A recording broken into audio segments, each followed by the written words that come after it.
আসসালামু আলাইকুম। তো গত এক বছর আগে আমি শখের বিষয়ে আমার বাইকের চাকায় রিং কভার লাগাইছিলাম, আর তখন এটা অনেক চইলা ছিল, সবাই লাগাইতো, আর তাই আমিও লাগাইছিলাম, খুব শখ করছিল। আর অনেকেই ভাবতেছেন ভাই এত শখ করে লাগাইছে এখন আমি খুলে ফেলাইতেছি কেন। আসলে এক ডিজাইন আর কতদিন ভালো লাগে, এক ডিজাইন আমার আর ভালো লাগতেছে না, যার কারণে আমি খুলে ফেলাইতেছি। এখন আমি আমার বাইকের চাকায় রং করব। তো রং করলে না এখন খুব সুন্দর লাগে, এখন চলতেছে সবাই রং করতেছে, তাই আমিও রং করবো ভাবলাম, আমি খুলে ফেলাই। আর আমার বাইকের চাকার পাশের চাকার আমার টায়ারটা একদমই ক্ষয় হয়ে গেছে। চিন্তা ভাবনা করে আমার পাশের চাকার টায়ারটাও চেঞ্জ করব, আর আমার চেন সেটও নষ্ট হয়ে গেছে, চেন সেটও চেঞ্জ করব। যার কারণে আমি আজকে আমি বাড়িতে এটা খুলতেছি, তার কারণটা হচ্ছে আমি আগামীকাল যদি আমি রং করতে যাই চাকায়, তো আমার এটা তারা খুলে ফেলা পায়, খুলে ফেলা এটা আনার মন থাকবে না, এটা গ্যারেজে ফেলাই দিয়ে আসা লাগবে। যখন আমি আগের থেকে আমি খুলে রাখতেছি, যাতে আমার এটা নষ্ট না হয়, আমি ভবিষ্যতে যদি আমার কখনো আবার মন চায় আমি এটা লাগাইতে পারবো, যখন আমি বাসায় খুলে রাখতেছি। আর আমি আগামীকাল চাকায় রং করবো, আর কয়টায় কি রং করতে লাগে আর রং করার পর কতটা সুন্দর লাগে সেটাই আপনাদেরকে দেখানোর চেষ্টা করবো ইনশাল্লাহ।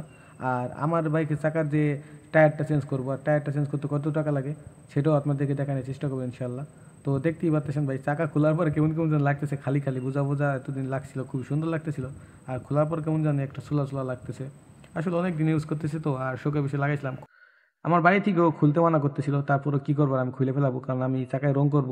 আর খুবই সুন্দর লাগবে, আমি দেখতেছি যে অনেকেই রং করতেছে এখন, আর খুব সুন্দর লাগতেছিল।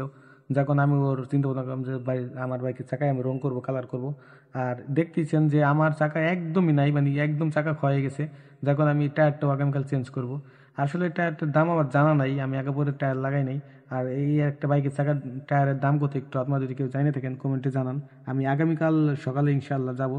চাকা খোলার পর কেমন জানেন চাকা ন্যাংটা ন্যাংটা খালি খালি লাগতেছিল, মানে এতদিন খুবই সুন্দর লাগতেছিল, আর এখন কেমন কেমন যেন লাগতেছে। আর দিয়ে রং করি, রং করার পর দেখি কেমন লাগে, এত ভালো না লাগে তারপরে আবার আমি রিং কাভারটা লাগাই ফেলাবো আগের মতো। আর আমার বাইকটা দেখতেই পাচ্ছেন, মানে এক বছর বয়স হয়ে গেছে, আর